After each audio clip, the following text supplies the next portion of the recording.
मांडक के भीतर तो रही आए सीता हो, तोहा के रावण हरि ले जाए, तोहा के रावण हरि ले जाए। बारहो बरिसवा पर आइनी श्री रामचंद्र, मंडप लागेला उदास, मंडप लागेला उदास। किया सीता बुड़ालू हो, किया सीता उड़ालू हो, किया सीता बसेलू आकाश, किया सीता बसेलू आकाश।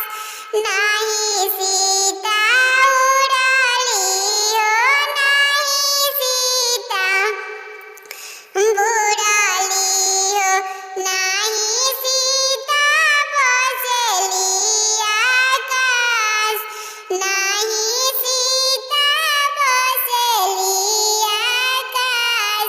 जोगिया के बेस धइले आइले रावणवा हो, सीता के हरि ले जास, सीता के हरि ले जास।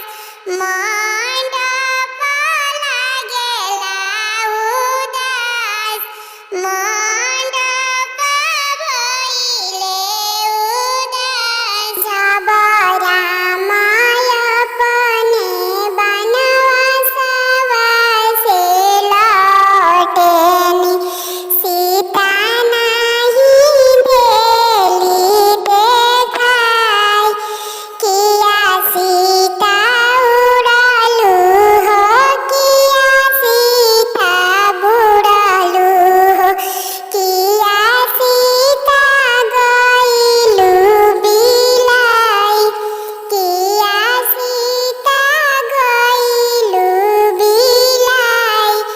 नाही राम बुड़ेनी, नाही राम बुड़ेनी, नाही हम गइनी बिलाई। अरे जोगिया के भेष में रावणवा चली आवेले, सीता के हरि ले जास, सीता के हरि ले जास। मंडप लागेला उदास,